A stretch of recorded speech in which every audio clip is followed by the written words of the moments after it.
Hace poco tiempo, mi amigo Filiberto murió ahogado en Acapulco, a la edad de los 40 años. Yo fui por el cadáver para traerlo a México. Coloqué el féretro en un camión y muy temprano en la mañana salimos de Acapulco, todavía con la brisa.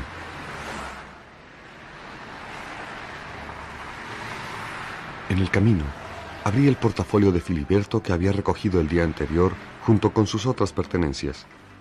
Me encontré un poco de dinero, un periódico, cachos de lotería, un pasaje de ida, lo cual me extrañó mucho porque no estaba el pasaje de regreso. Y también me encontré con un cuaderno barato, de hojas cuadriculadas y tapas de papel mármol. Estaba escrito con la letra de Filiberto. Me aventuré a leerlo. Quizá a través de sus propias páginas podría saber por qué mi amigo fue declinando, olvidando sus deberes. ¿Por qué dictaba oficios sin sentido? En fin, tal vez sabría por qué fue despedido.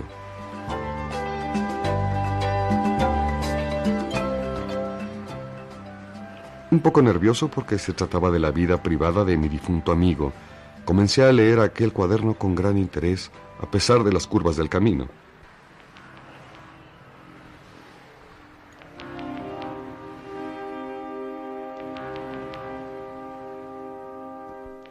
Filiberto empezó a escribir sus notas unos meses antes de morir.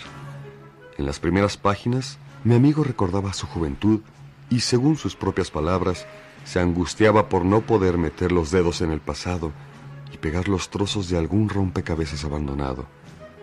Pero el arcón de los juguetes se va olvidando, y al cabo del tiempo, ¿quién sabrá a dónde fueron a dar los soldados de plomo, los cascos, las espadas de madera? Sin duda, aquel día cuando Filiberto empezó a escribir en el cuaderno, se sentía triste o melancólico. Páginas más adelante, Filiberto escribió sobre su afición por ciertas formas de arte indígena mexicano. Cuando estaba leyendo lo que había escrito, me acordé que mi amigo coleccionaba estatuillas, cacharros e ídolos, y que sus fines de semana los acostumbraba a pasar en Tlaxcala o en Teotihuacán. Resulta, pues, que al decir de su diario, un día consiguió en la lagunilla una figura de Chacmol, que para él era una pieza preciosa, pues desde hacía mucho tiempo la andaba buscando. Filiberto estaba feliz y la colocó en el sótano de su casa mientras reorganizaba su cuarto de trofeos, como él llamaba al lugar donde acomodaba todas las piezas de su colección.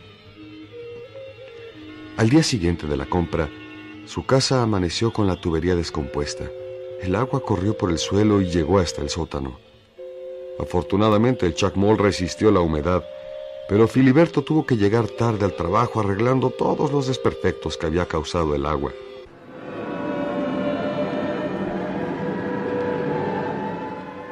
Al día siguiente, le compusieron la tubería, pero en la noche empezó a oír unos quejidos terribles. Filiberto pensó que era cosa de la imaginación y trató de volverse a dormir. Horas más tarde, la tubería volvió a descomponerse y los quejidos desaparecieron. Filiberto escribió en su cuaderno que estaba desesperado. Cada vez había más humedad en su casa y no lograba que le arreglaran las fugas de agua. Al domingo siguiente decidió limpiar el Chacmol. Tardó varias horas y al final se dio cuenta de que la figura estaba reblandecida. Seguramente, escribió Filiberto, lo habían timado. La escultura era de simple yeso y la humedad la estaba arruinando. Decidió ponerle unos trapos encima para evitar un deterioro total.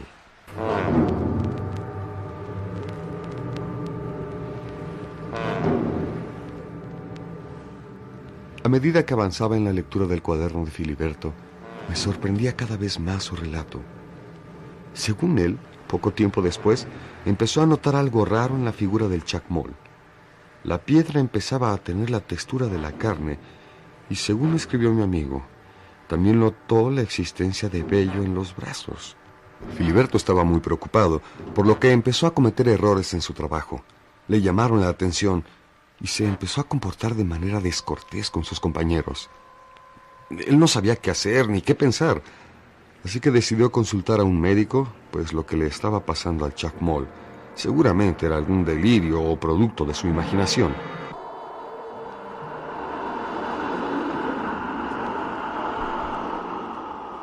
Hasta aquí, la letra de Filiberto era la de siempre. Después, esta empezó a sufrir notables cambios. Parecía la letra de un niño o la de una persona sumamente nerviosa o angustiada.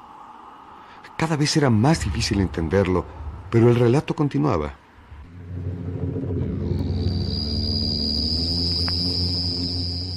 Por lo visto, Filiberto nunca consultó al médico.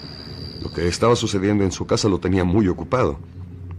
Al parecer, el Chacmol empezaba de manera vertiginosa a cobrar vida. En solo un día, por ejemplo, cambió de color. Se volvió amarillo, casi dorado. Aquella misma noche, Filiberto se despertó sobresaltado, con una seguridad espantosa de que había 2 respiraciones en el cuarto. Escuchó pasos y de repente su recámara empezó a oler a horror, a incienso, a sangre. Prendió la luz y se encontró con el Chacmol, erguido y sonriente, sus ojos casi viscos y con una mirada penetrante paralizaron a mi amigo. Aquel ente se acostó en la cama y entonces empezó a llover. Según el relato de Filiberto, él trató de hacerse amigo del Chacmol. Le gustaba escuchar sus anécdotas y sus historias fantásticas. En aquellos momentos, lo único que no podía soportar Filiberto era el olor, así que se mudó a la sala. Poco tiempo después se inició la temporada de secas y el Chacmol empezó a romper todo lo que estaba a su alcance. Filiberto tuvo que dejar las llaves del agua abiertas para que su visitante tuviera líquido suficiente y se tranquilizara.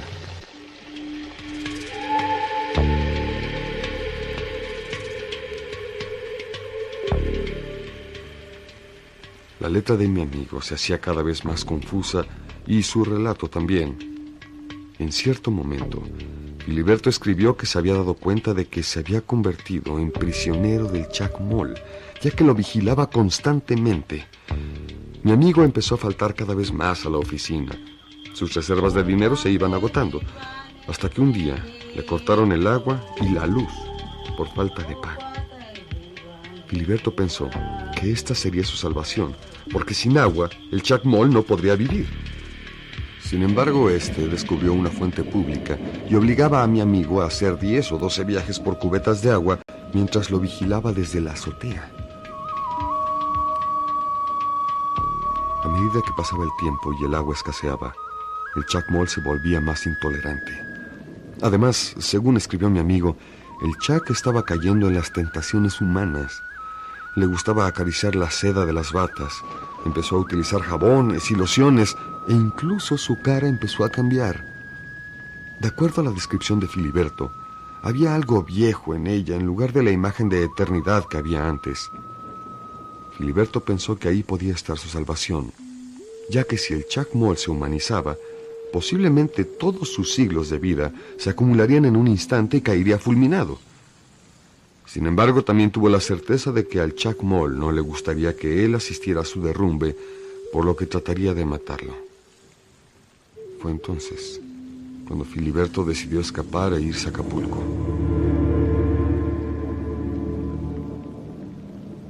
Con esta huida terminaba el relato de mi amigo, y ahora se encontraba muerto, ahogado en Acapulco. En lo que restaba del viaje me quedé dormido. Traté de no pensar en la absurda historia del Chacmol, quien parecía haber cobrado vida en la casa de Filiberto. Quise interpretar que toda esa locura que mi compañero había inventado se debía al exceso de trabajo o a algún problema psicológico. Por fin, cuando el camión llegó a México, aún no podía creer que mi amigo se había vuelto loco.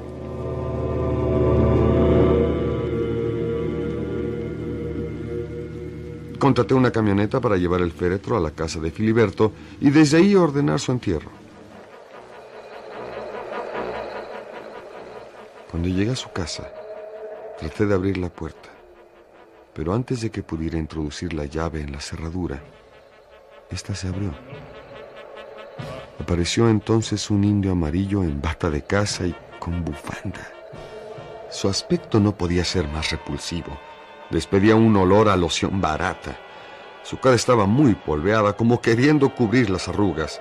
Tenía la boca embarrada de lápiz labial mal aplicado y el pelo daba la impresión de estar teñido. Yo estaba verdaderamente sorprendido. Me repuse y traté de hablar, pero él me interrumpió y me dijo que lo sabía todo. Me ordenó que les dijera a los hombres de la camioneta que bajaran el cadáver al sótano.